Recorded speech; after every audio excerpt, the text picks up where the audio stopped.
market is changing. Can your business keep up?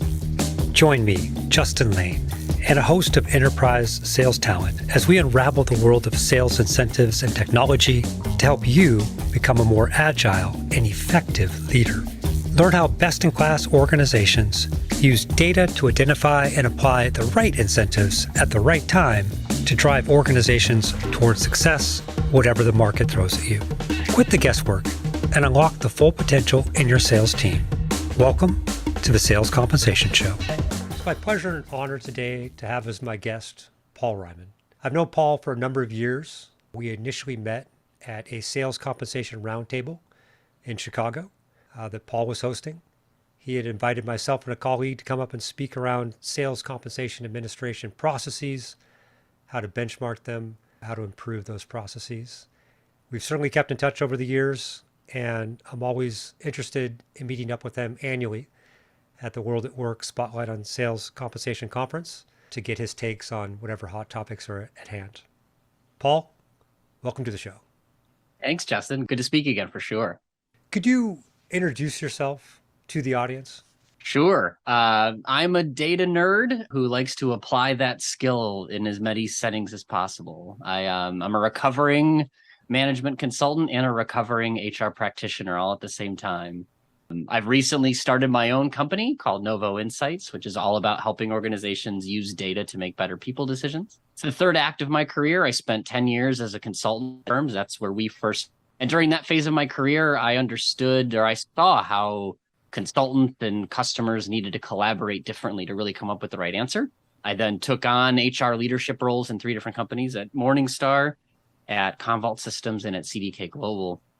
And now I'm re-entering the world of giving advice and hoping I can be a better advisor now that I've really done the work for the past 10 years as well. But my mission in life, my passion in life is all about data. I drive my wife crazy, always looking for numbers and looking for information behind the story. And I can't wait to apply that to more of my customers in the future. So recently on LinkedIn, you put up a multi-part post and you titled each one of those posts an act. And you talked about the 3 acts of your career. You just mentioned this is the third act, the starting of your own consulting company. Let's jump back to Act 1.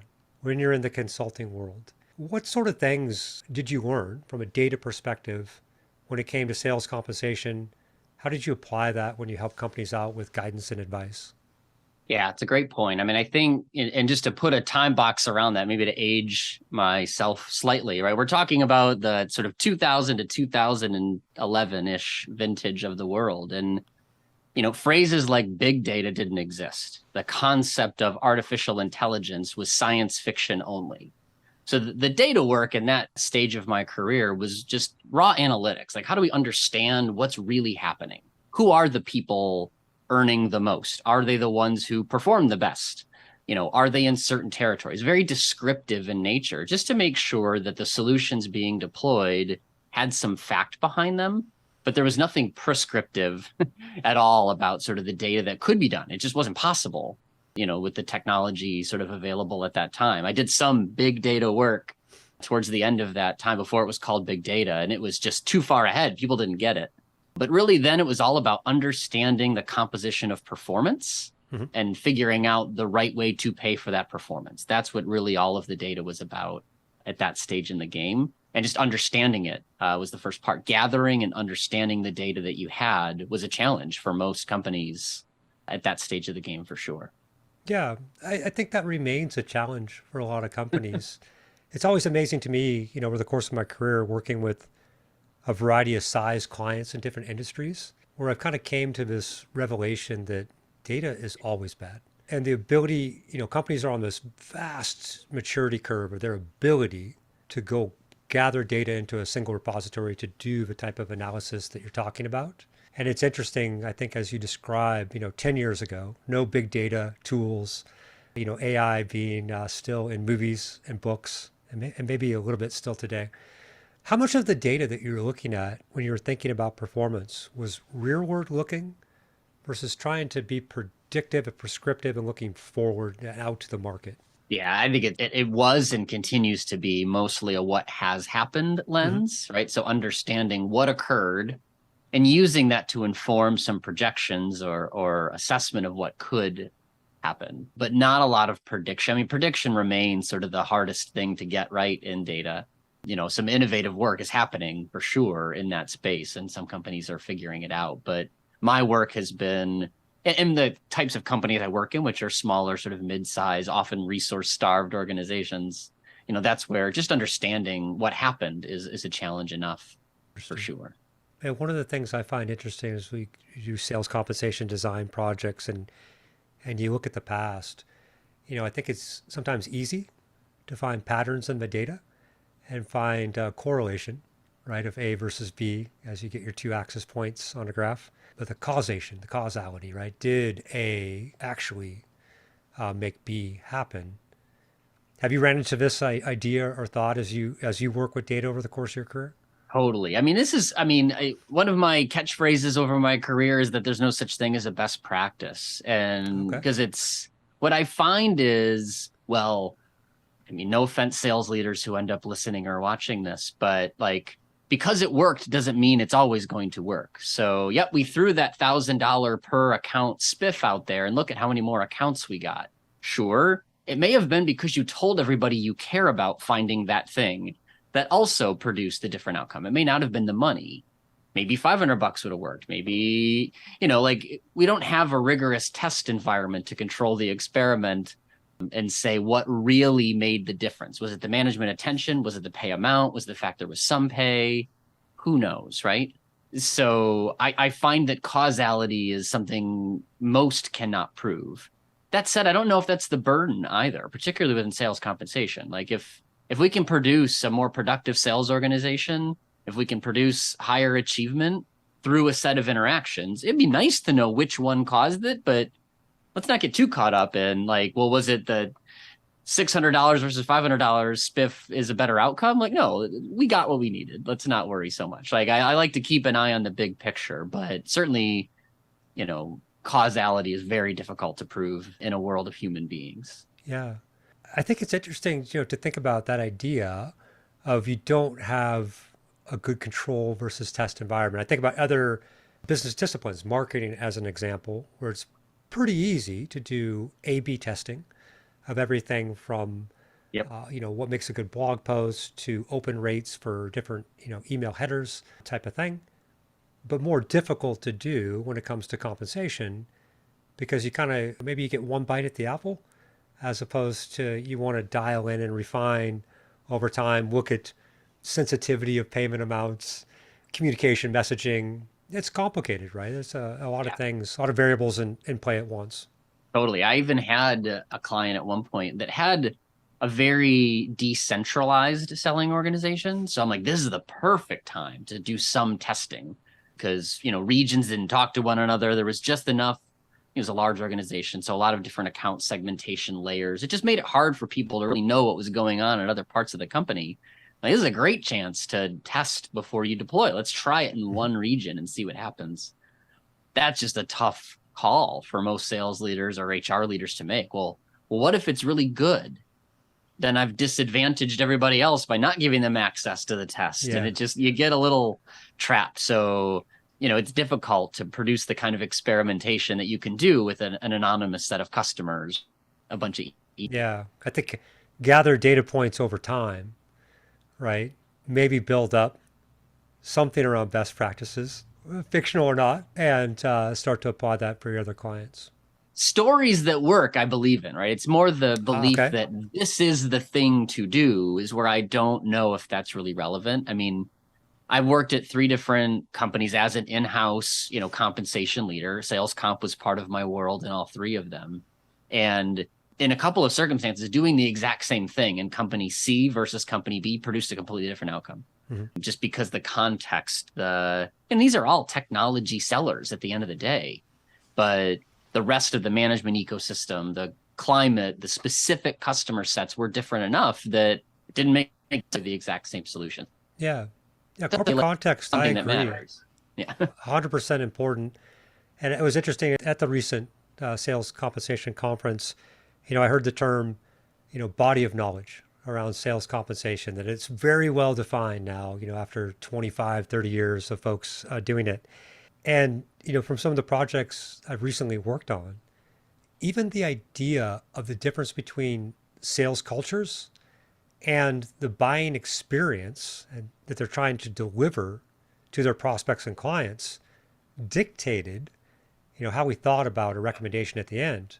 And you couldn't just follow, a cookie cutter pattern of what you said, work for company A, should work for company B, similar industry, similar go-to-market strategy, but very different companies. Totally. And, while I think there is a pretty established body of knowledge out there around sales comp, none of it was done in a world where everybody was an inside sales rep for a year.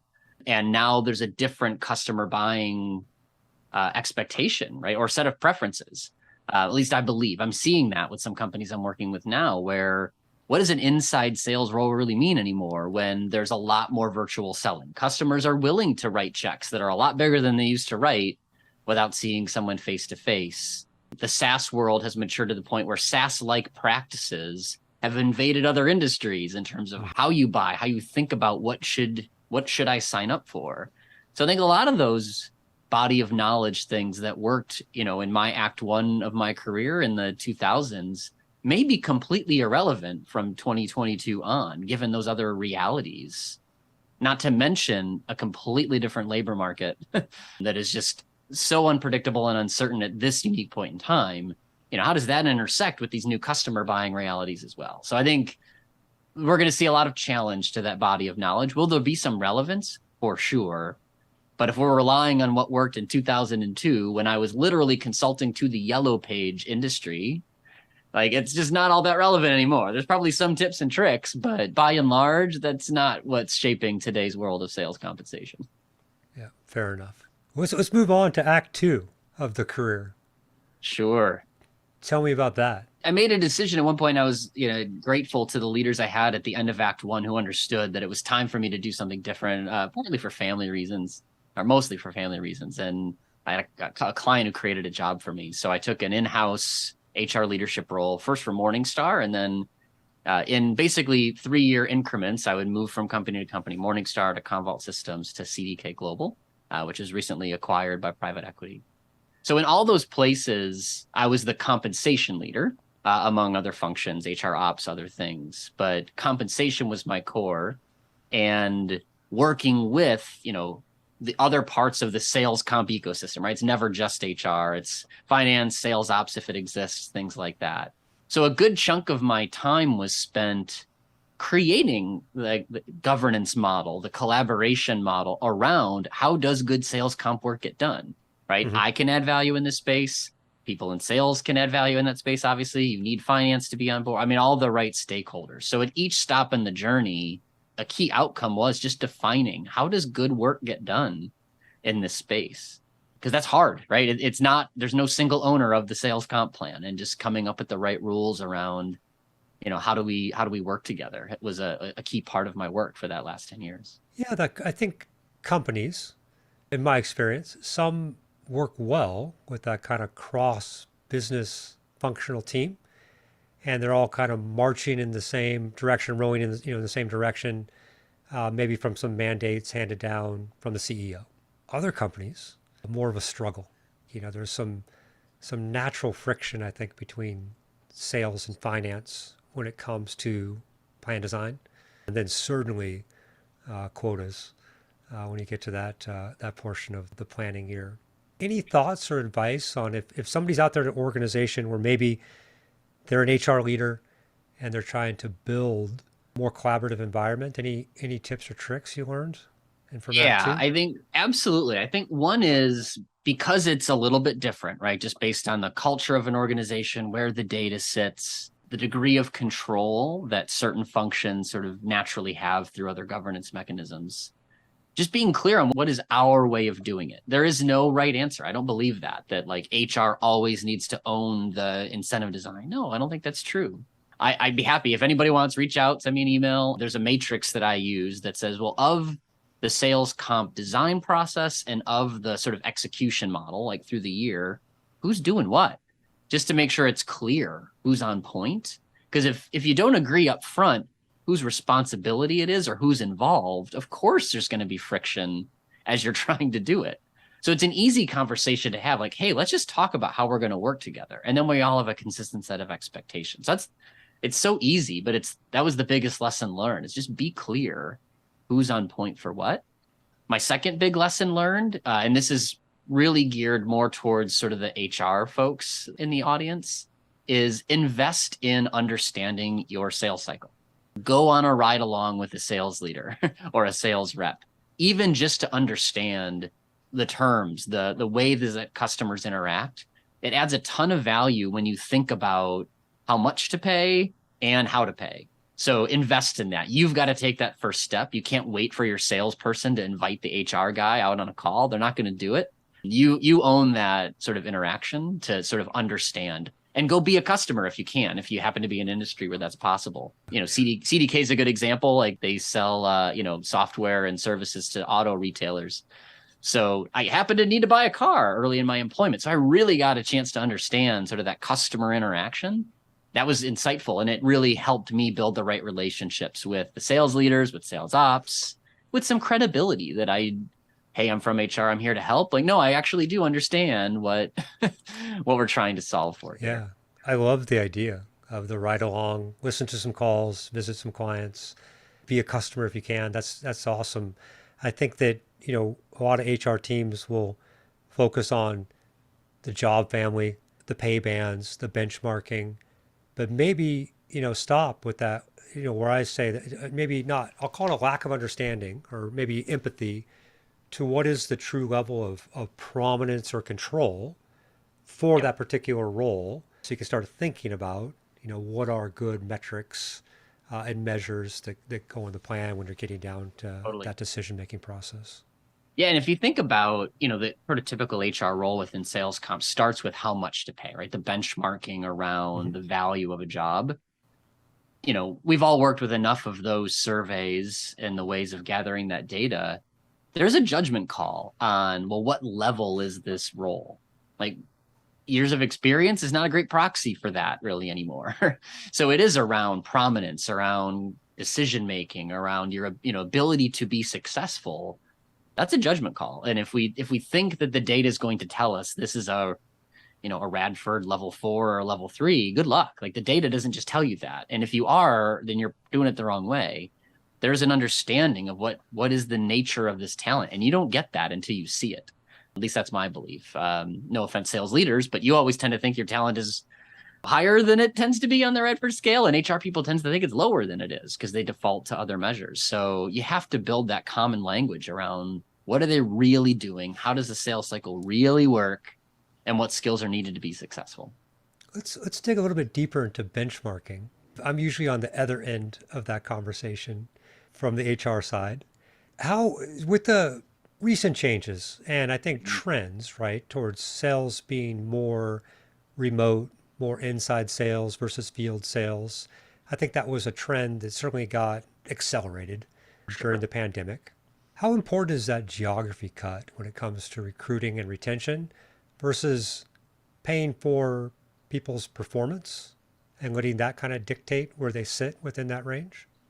Yeah. What I'm seeing, and I actually just did some fresh research on this for a customer I'm working with now, most selling organizations are giving up on the concept of geography. There's one pay band for the role or one rate for the role, because it's more about productivity. Look, if you're going to bring in $2 million in quota retirement, that's worth X to me.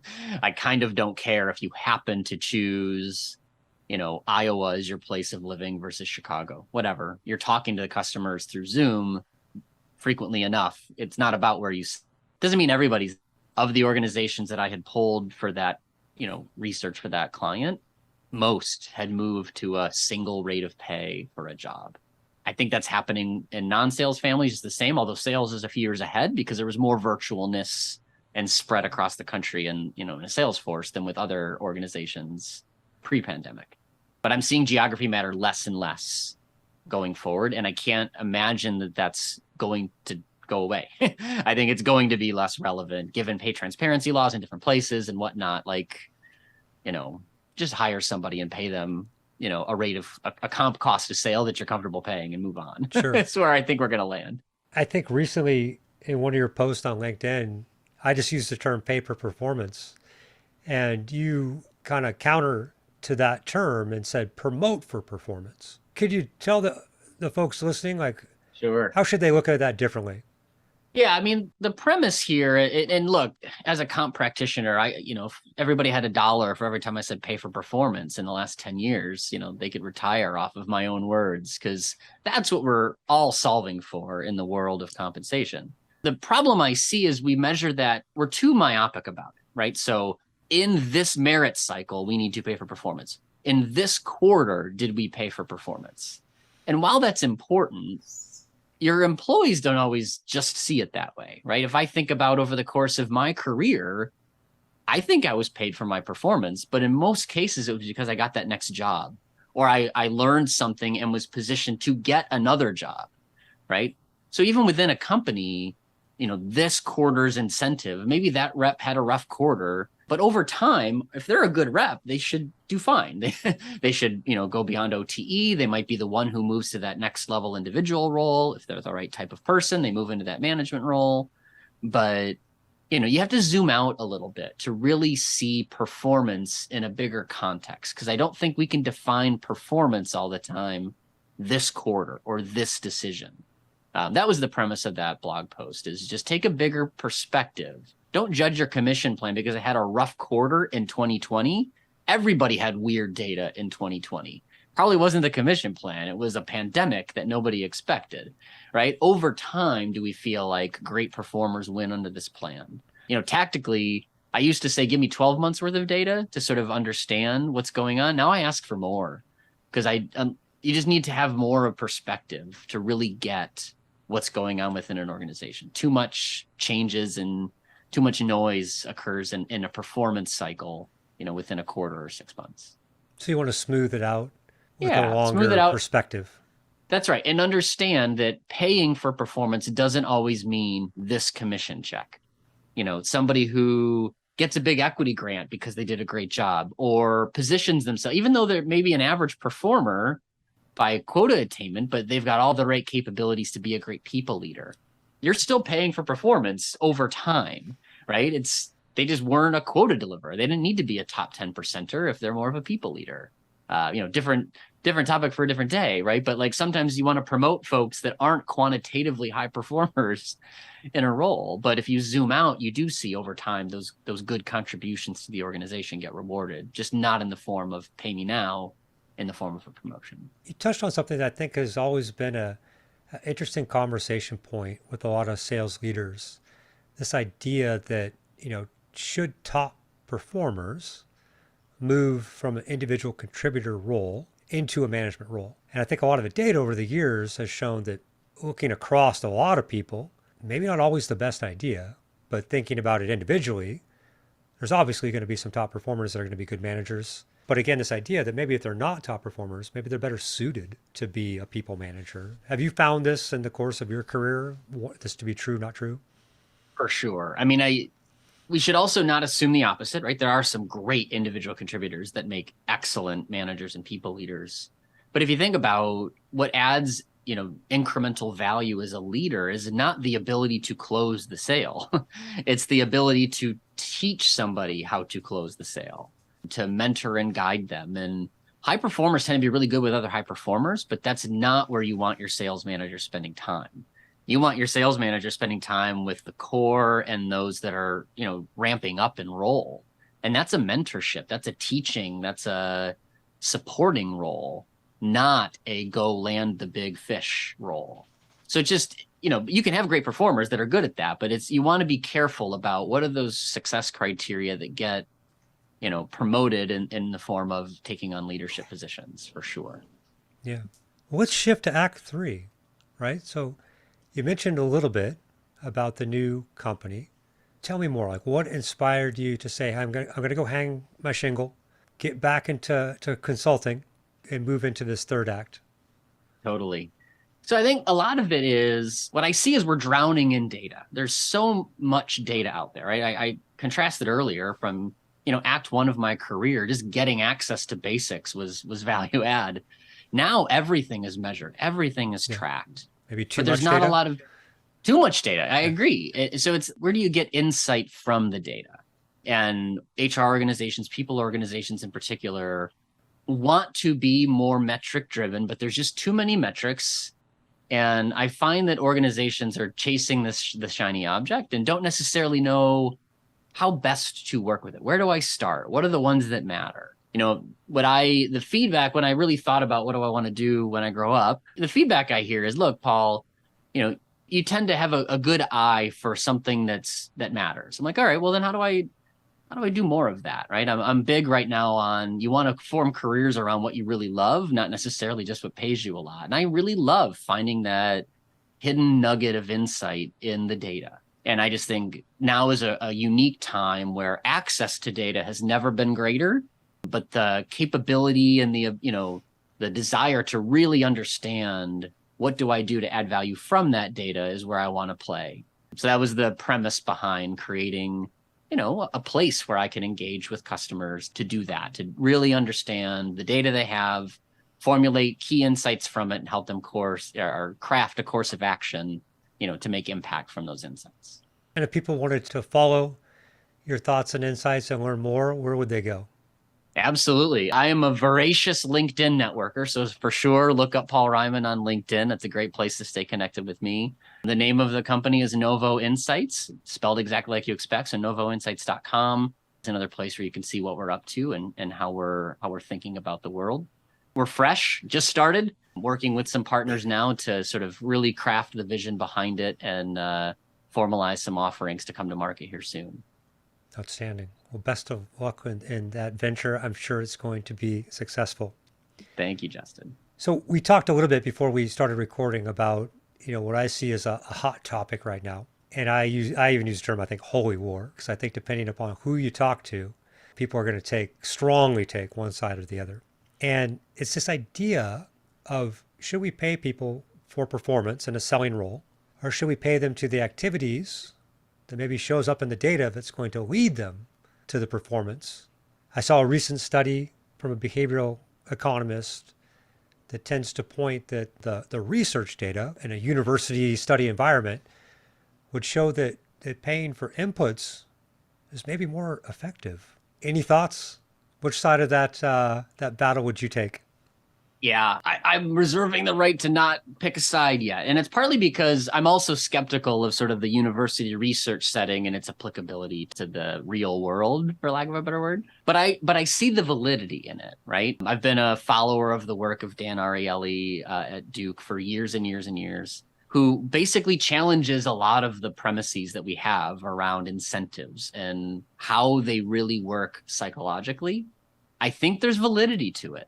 And as a result, paying for the activity may make sense, because if you really believe in emotion, right, here are the steps that we take to get to that outcome. Well, then if we pay for those steps, you are directing to the right outcome without some of the pollution that can occur when you just pay for the outcome, right? If somebody got lucky and that deal just closed without having to do any work, well, you don't pay for it if you've paid for the inputs rather than the output, or the gaming of the plan, which we all like to talk about, right? It's harder to game inputs, depending on the inputs you pick, of course. So I think there's validity to it. I'm not one who's going to recommend yet that you jump ship and say, let's just pay for activity. But I do see the validity. And you won't hear me profess you never want to pay for activities, because I don't think that's true either. I think there is a space where being very clear about what you want someone to do is important. And that thing you want them to do may just be an activity. And as a result, that may be worth creating the right incentive structures around. All right. Well, thank you for straddling the fence. A great consulting answer of it depends. I didn't say it depends. I just said there's validity to both sides. Check in again in the future. That's right. I'd love to see more workplace examples, right? So, I mean, Absolutely. It's, bridging the gap from academia into the corporation. 15 years ago, I worked with a company who did not pay commissions to a sales force. It was a salary-only organization. And I sat there going, how in the world does this work? But it did, right? And they took a theory and put it into practice, and we're quite successful with it. I'd love to see if there is somebody out there who really does more pay for activity and how does it compare? Not in an academic setting, but in a selling organization. So hopefully we can find that person by listening to this podcast and reach out to either Justin or I. We'd love to learn from you. All right. Two closing questions, Paul. First one is, who in the world of sales comp would you most like to take to lunch? I mean, Justin, I'd love to take you to lunch. It's been a long time since we've actually eaten a meal together. But no, I think, as I mentioned, I'm a big fan of the behavioral economists in this world. Dan Ariely is one who's not directly in the sales comp space, but I'm really interested in sort of the psychology of motivation.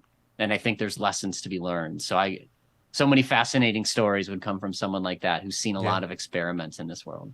Well, that's one of the things I've mentioned quite a bit in the last 12, 18 months is that I feel like back, like when you're Act One, early 2000s, that we were still treating sales compensation like a math problem. And, coming up with individual commission rates, based upon a quota. Somebody carries a bigger number, it's a smaller rate, but it force fits, the total target at goal. And then, 2 decades down the road, I feel like that, at least in my opinion, there's a much more humanistic approach, to design to say that, it is trying to influence behaviors and there is a person on the other end of that plan. And you still have to try to solve for the math to some degree, but I don't think you can ignore that there's people involved. Yes. And not just numbers. For now, right? Until the robots take over and do all the work for us. But yeah, I mean, sales people, engage in things in different unique ways. And, what one values and what another value are not going to be identical. They're humans. As much as we like to personify and put a stereotype on salespeople, they're not all the same. And really understanding that intersection of psychology is critical. Yeah. And the robots are coming. Last question. I'm a big reader, maybe obvious or not obvious by what's behind me right now. Is there a book about either sales management or business in general that you would recommend people take a look at and get some ideas from? Totally. I think, given my interest in data and how the data works, anybody who's in the sales compensation space, I think needs to be a better storyteller around data.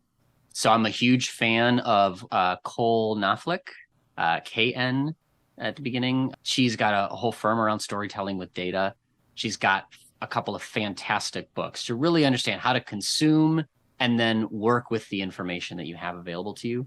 That's always my top recommendation for anybody this day and age, more general business, not so much sales management, because there's just more and more data around us and you have to be able to consume it smartly and tell the story around it. So that's definitely high on my rec list for anybody. Awesome. Well, hey, Paul, I think we're at the end of our time together today. I just want to say thank you so much for coming on the program and sharing some thoughts and ideas with us today. Really appreciate that you were able to participate. Thanks, Justin. Thanks for having me. It's been fun.